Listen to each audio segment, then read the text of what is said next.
Now अब हमें पढ़ना है डिवीजन ऑफ अलजेब्रिक एक्सप्रेशन। किस तरह हम इनका डिवीजन करते हैं। उससे डिवीजन से पहले हम आपको मालूम होना चाहिए डिग्री ऑफ पॉलिनोमियल। मगर degree of polynomial in one variable, degree of polynomial in one variable ये है, जैसे कि आपके पास ये एक्सप्रेशन है और यहाँ भी एक एक्सप्रेशन है, दिस अनदर एक्सप्रेशन, और ये और एक एक्सप्रेशन है। यहाँ देखेंगे हम वेरिएबल जो है, वेरिएबल पार्ट कौन सा है। यहाँ देखो इसमें वेरिएबल पार्ट 7x है। इसमें बहुत से वेरिएबल टर्म्स है जिनके साथ वेरिएबल है। ये 6x है, 7x, 3x square, 8x square या 10x, इनके साथ यहाँ वेरिएबल है। मगर ये एक एक्सप्रेशन है, ये दूसरी एक्सप्रेशन है, ये तीसरी एक्सप्रेशन है। हमें क्या देखना है, एक्सप्रेशन में जो वेरिएबल है, वेरिएबल का पावर क्या है, वेरिएबल का एक्सपोनेंट क्या है। जैसे यहाँ 7x - 1, यहाँ से x का कोई पावर दिखाई नहीं देता है, मगर जिसका हम लिखते नहीं है उसका पावर 1 होता है। जब हम देखेंगे इसका पावर क्या है, इसका पावर 1 है, इसका मकसद है कि हाईएस्ट पावर होना चाहिए, हाईएस्ट पावर। इस एक्सप्रेशन में हाईएस्ट पावर तो 1 ही आता है। इसके हिसाब से हाईएस्ट हम इसको कहेंगे डिग्री। जो हाईएस्ट पावर होगा, जो highest exponent of the expression होगा, उसको डिग्री बोला जाता है। तो इसका मकसद है इस एक्सप्रेशन की डिग्री क्या है, दैट इज 1। अब यहाँ भी वेरिएबल्स है, यहाँ भी ये दूसरे एक्सप्रेशन है। इसमें हम देखेंगे वेरिएबल यहाँ x रेज पावर 3 है, यहाँ x खाली रेज पावर 1 है, यहाँ x रेज पावर 2 है, और ये कांस्टेंट है। यहाँ देखो हाईएस्ट पावर 3 है, highest power, that means the degree of this expression. यहाँ एक्सप्रेशन का, यहाँ तो एक्सप्रेशन की डिग्री 1 थी, मगर क्योंकि यहाँ 1 खाली एक एक्स था, उसका पावर 1 ही था, इसलिए डिग्री इसकी 1 बनती है। मगर यहाँ मुख्तलिफ टर्म्स है जिनके साथ वेरिएबल है। देखो यहाँ 6x³ 7x भी, 3x स्क्वायर भी, और एक कांस्टेंट है। देखो इसकी जो डिग्री है, यहाँ देखो, यहाँ इसकी डिग्री 3 है, यहाँ 1 है, यहाँ 2। इन टर्म्स में जिनके साथ वेरिएबल है, उनमें से वेरिएबल का आपको हाईएस्ट पावर किसके साथ है, वो है 6x³ के, 6x रेज पावर 3।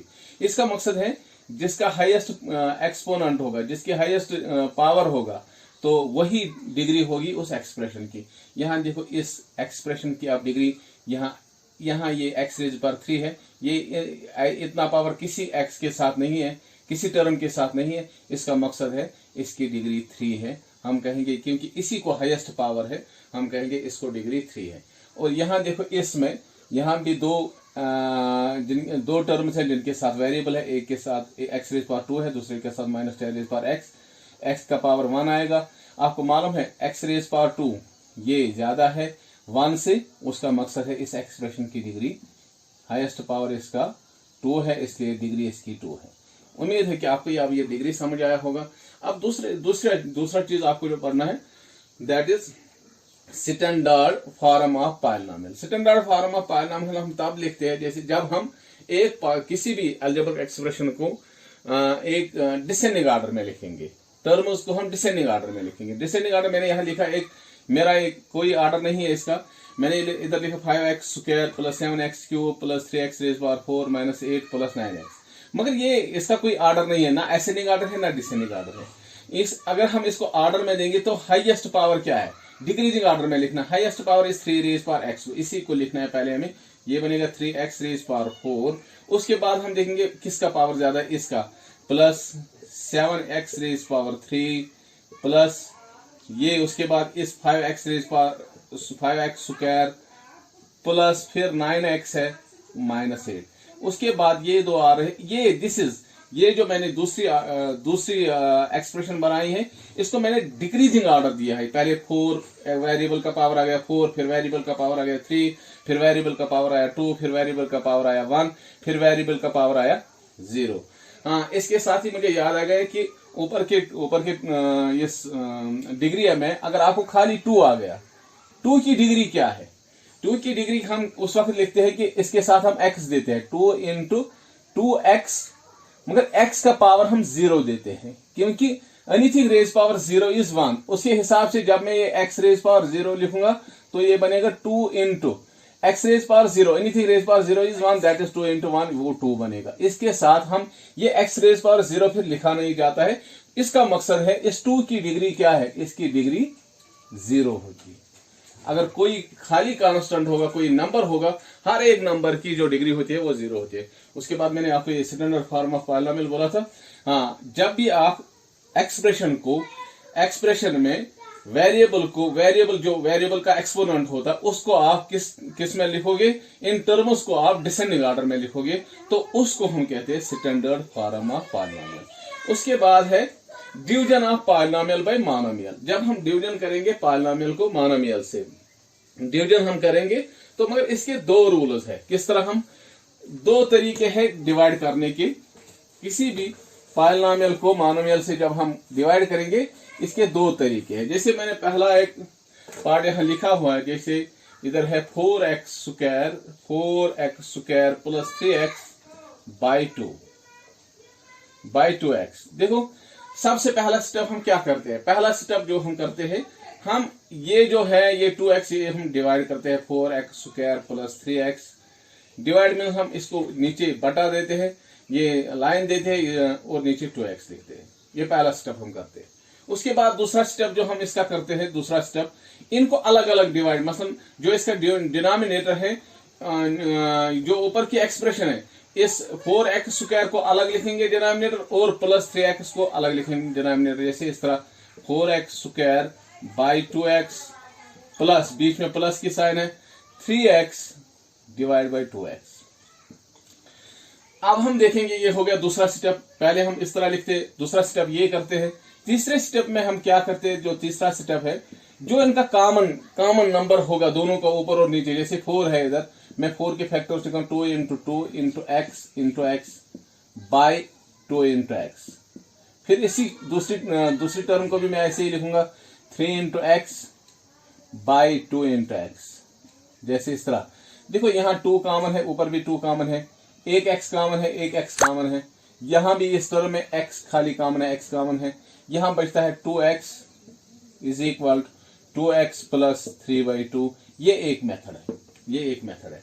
पहले आप क्या करते हो, इसको बटा लेते हो, उसके बाद हम इसको, ये डिनोमिनेटर सेम बनता है इनका, तो इनका डिनोमिनेटर अलग किया जाता है, एक टर्म को अलग, दूसरी टर्म को अलग लिखा जाता है, मगर सेम 2x लिखा जाता है नीचे, जैसे इधर मैंने लिखा। तीसरा हम इनको देखिए, कोई कॉमन फैक्टर मत है न्यूमरेटर और डिनोमिनेटर में, उनको हम कैंसिल करते हैं और फिर इस एक्सप्रेशन को हम इस तरह लिखते हैं। ये एक तरीका है डिवाइड करने का। दूसरा तरीका है, जब हम किसी पॉलिनोमियल को डिवाइड करते हैं, दूसरा तरीका है वो है, जैसे मैंने दूसरी एक्सप्रेशन भी लिखी है इधर, 5x square plus 25x divided by 5x।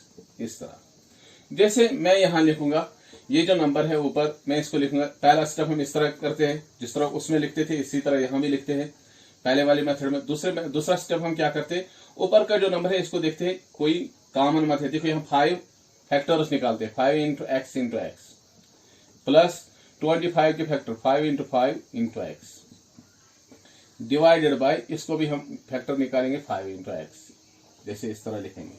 अब हम देखेंगे ऊपर के दो टर्म्स में, इन दो टर्म्स में कोई नंबर कॉमन मत है।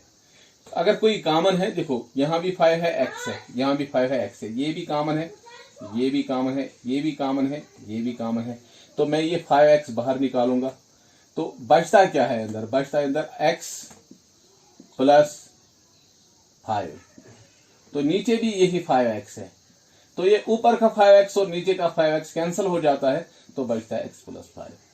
ये है, इस तरह आप डिवाइड कर सकते हैं। दो तरीके हैं डिवाइड के।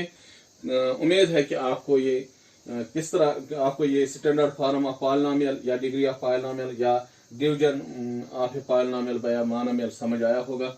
आगे हम एक्सरसाइज पे आएंगे, उसके बाद साथ ही जब हम क्वेश्चन उठाएंगे तो आपको हम इसमें एक और मेथड है जिसको हम लॉन्ग डिवीजन मेथड है, लॉन्ग डिवीजन मेथड कहते हैं। जैसे मैं आपको इसी पार्ट पे आप लॉन्ग डिवीजन मेथड भी सिखाऊंगा। आप ये लॉन्ग डिवीजन मेथड क्या है, इसी पार्ट को हम डिवाइड करेंगे।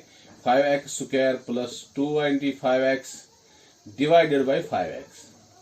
देखो ये जो नंबर है, ये नंबर, इसको हम बोलते हैं डिविडेंड, और दूसरे नंबर को हम कहते हैं डिवाइडर। ये कि अब हम इस जो आपने छोटी क्लास में, इससे पहले वाले क्लास में भी पढ़ा है, जिस तरह आप डिवाइड करते हैं उसी तरह यहाँ भी डिवाइड करना है, 5x को डिवाइड करना है 5x² प्लस 25x। हाँ, डिवाइड सबसे पहले हम देखेंगे दिस इज डिवाइजर, इसको डिवाइजर में कौन सी टर्म है, और इस डिविडेंड, ये तो डिविडेंड है, इस डिविडेंड में पहली टर्म क्या है, इसकी पहली टर्म क्या है। कभी ये देखो, इस वक्त मैंने मानो में लिखा है, कभी ये बाइनोमियल भी हो, डिवाइजर कभी बाइनोमियल भी हो सकता है। तो जरूरी है जो भी ये डिवाइजर की पहली टर्म और डिविडेंड की पहली टर्म क्या है, याद रखना चाहिए। जो पहले हम देखेंगे डिवाइजर की पहली टर्म क्या है, और ये 5x² है यहाँ,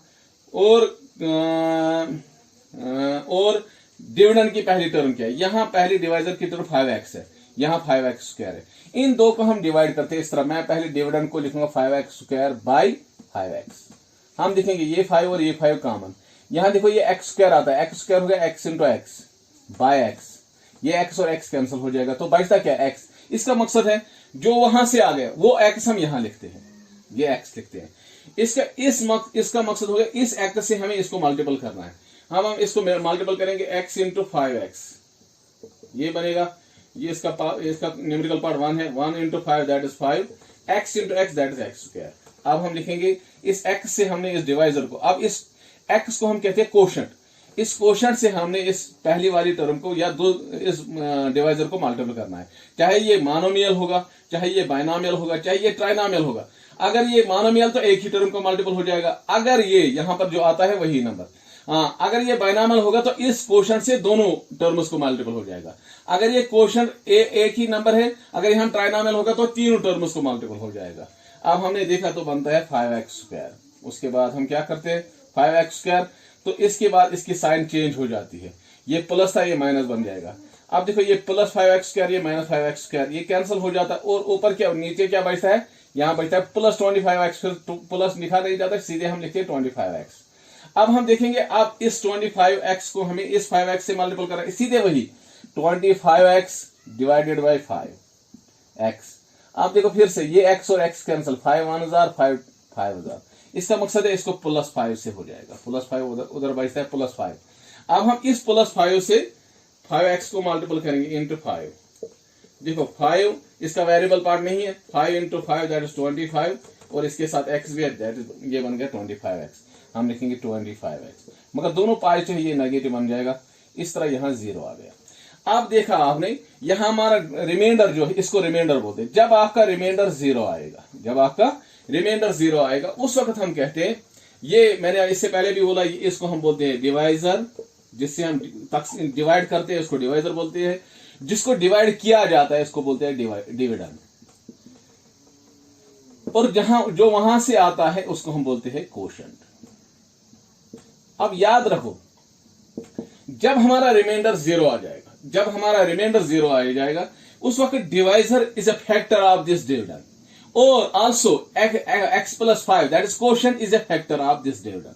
दोनों डिवाइजर और कोशंट फैक्टर बन जाते हैं डिविडेंड के, और हम इसको इस तरह भी लिख सकते हैं, डिविडेंड ये उस वक्त है जब हमारा रिमाइंडर 0 आएगा, dividend is equal to quotient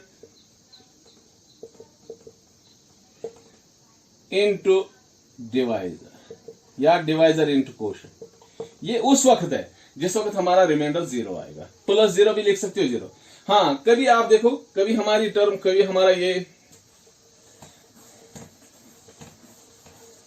देखो, मैं यहां लिखूंगा, मैंने आपको बोला कि जिस वक्त हमारा ये डिविडेंड होगा 0, जिस वक्त हमारा रिमाइंडर 0, मैं यहां प्लस 2 लिखूंगा। अब हम इसी नंबर को 5x² प्लस 25x प्लस 2, इसको हम डिवाइड करेंगे किस नंबर से, 5x से। आपने देखा अभी हमने किससे किया है, पहले x से, ये बन गया 5x², फिर नीचे आ गया यहाँ ये माइनस, और ये तो ये और ये कैंसिल हो जाएगा, फिर ऊपर से 25x आ गया, फिर हमने प्लस 5 से इसको किया था तो यहाँ से 25x बन गया था, फिर माइनस, फिर हमने यहाँ ऊपर प्लस 2 है, नीचे यहाँ प्लस 2 आ गया। अब इसके साथ कोई वेरिएबल नहीं है, ये इससे कम पड़ता है क्योंकि इसके साथ वेरिएबल नहीं है, ये इससे इस डिवाइजर से छोटा पड़ता है 2, तो इसका मकसद है ये जब ये इस डिवाइजर से कम पड़ेगा और इसको बराबर डिवाइड नहीं हो जाएगा तो यहाँ रिमाइंडर 0 आ जाता है, ये रिमाइंडर 2 आ जाता है। इसका मकसद है ये 0 रिमाइंडर हमारा 0 नहीं आ गया, उस वक्त हम लिखते हैं डिविडेंड इज इक्वल टू, याद रखना चाहिए ये dividend is equal to divisor. उस वक्त मैंने उससे पहले मैंने आपको क्वोशंट लिखा था, अब मैंने डिवाइजर लिखा है, इससे फर्क नहीं पड़ेगा, इनटू क्वोशंट प्लस रिमाइंडर, ये याद होना चाहिए। जिस वक्त 0 होगा उस वक्त dividend is equal to divisor into quotient खाली, जिस वक्त आपका रिमाइंडर आ जाएगा उस वक्त हम लिखते हैं dividend is equal to divisor into quotient plus remainder. उम्मीद है कि आपको ये जो नया टॉपिक है डिविजन का ये समझ आया होगा, और अगर आपको ये समझ आ जाएगा आप जरूर इसको सब्सक्राइब कीजिए। Thank you. Now we will solve the exercise number 13.3। 13.3 the question number first is carry out the following divisions। हमें ये कैरी आउट, हमें इनका डिवीजन करना है। कुछ पार्ट्स हमें दिए हुए हैं, वहां आप देखो हर एक जगह पे 28x raised power 4 divided by 56x minus 36y cube minus divided by 9y square 66p square r cube divided by 11qr square। Fourth part is 34x cube y cube z cube divided by 51xy square z cube। और last part is 12a raised power 8 b raised power 8 divided by minus 6a raised power 6 b raised power 4। ये parts है, आपको सभी हर जगह पे आप पहले से लेके 5वें पार्ट तक आप देखोगे हर जगह पे हम डिवाइड करते हैं मोनोमियल बाय मोनोमियल। हाँ, पहले 2 पार्ट्स मैंने उतारे हुए, इनका हम सोल्यूशन लिखेंगे। मैंने आपको इससे पहले बोला कि उस इंट्रोडक्शन में हम डिवाइड करते हैं 2 तरीकों से, आपकी मर्जी है किस तरीके से करोगे। यहाँ देखो सबसे पहले हम क्या लिखेंगे इसके सोल्यूशन में, यहाँ 28 पहला स्टेप हम क्या करते हैं डिवाइड रेज पावर 4, और उसके बाद इसको बटा में लिखते हैं 56x। उसके बाद मैंने आपको कहा इस 28 के फैक्टर्स हम निकालेंगे, एलसीएम तरीके से आप निकालोगे। जैसे मैं इसके फैक्टर्स निकालूंगा, मुझे मालूम है 2 × 2 × 7 × x 4 बार है, x × x × x × x divided by, अब यहाँ 56 के फैक्टर्स निकालेंगे। ये हो गया 2 × 2, इसके भी फैक्टर्स है 2 × 2 × 7, और x एक ही साथ है। अब देखो ऊपर और नीचे जो कॉमन फैक्टर है वो कैंसिल हो जाएगा। ये यहाँ 2 है, यहाँ भी 2 है, यहाँ भी दूसरा 2 है, यहाँ भी दूसरा 2 है, यहाँ फिर 7 है, यहाँ भी 7 है, यहाँ x है, यहाँ x है। अब देखो बचते क्या है, बचता है इधर x × x × x that is x³ divided by, यहाँ 2 बचता है। इस तरह ये इसका आंसर है। और दूसरा पार्ट जो आपका मैंने इधर आपका है वो है, दूसरा पार्ट इसका है वो मैं थोड़ा पहले ये मिटाऊंगा, ये वाला पार्ट। दूसरा पार्ट इसका है, दूसरा इसका -36y, मैं इस तरह यहां भी लिखूंगा, पहले हम इसको बटा में लिखते हैं 36y³ डिवाइडेड बाय 9, ये डिवाइड है इधर 9y²। अब सबसे पहले देखो यहां माइनस है, जब भी आपको माइनस आएगा याद होना चाहिए, जब भी आपको माइनस आएगा आप इस ऐसे कंडीशन में, इस कंडीशन में -1 बाहर रखो, -1 इंटू, क्योंकि ये इस माइनस की साइन हमने इस 1 के साथ रख दी, -1। उसके बाद 36 के फैक्टर्स आएंगे 3 × 3 × 4, 3 × 3 × 4 इंटू y, 3 बार है y इंटू y।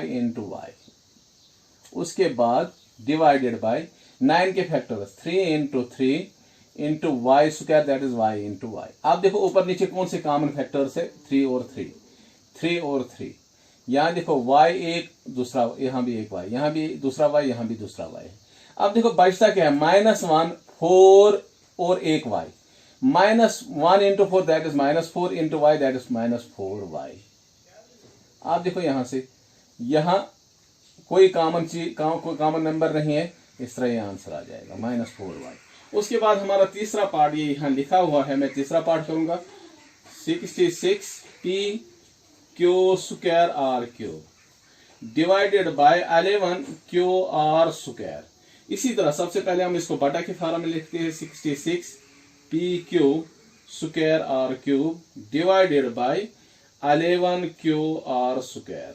उसके बाद इसके फैक्टर्स लिखेंगे 11 के, इसमें आएंगे 2 इंटू 3 इंटू 11। मुझे जबानी याद है मगर आपको एलसीएम तरीके से मैंने आपको बार बार दिखाया किस तरह निकालते हैं। Into 11 into P into Q into R, ये पार्ट हम मिटाएंगे, into are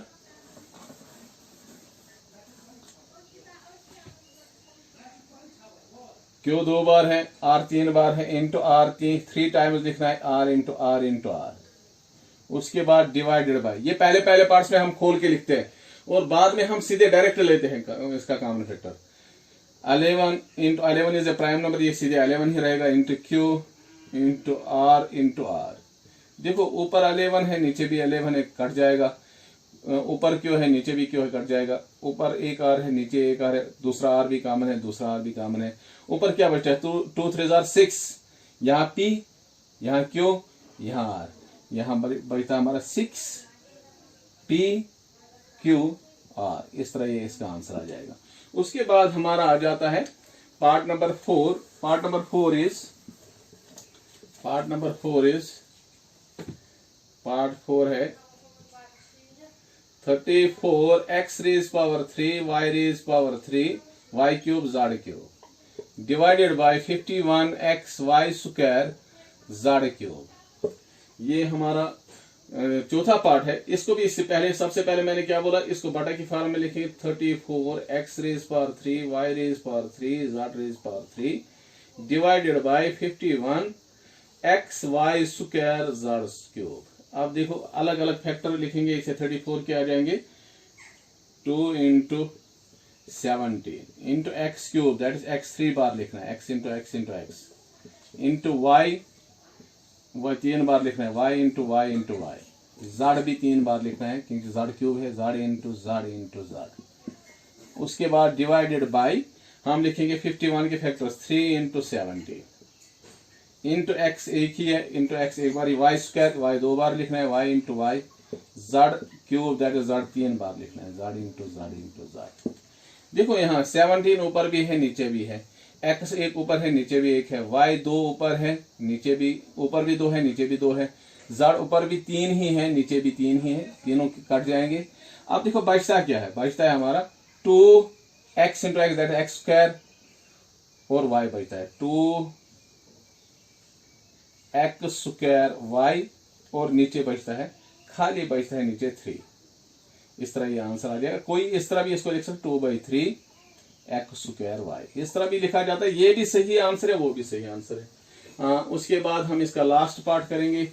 last part of this question is, ये एक्सरसाइज 13.4 का पहला ही क्वेश्चन, 13.3 का पहला ही क्वेश्चन था और इसका लास्ट पार्ट हम कर रहे हैं पहले क्वेश्चन का, part number 5, that is 12 a raise power 8 b raise power 8 divided by -6 a raise power 6 b raise power 4।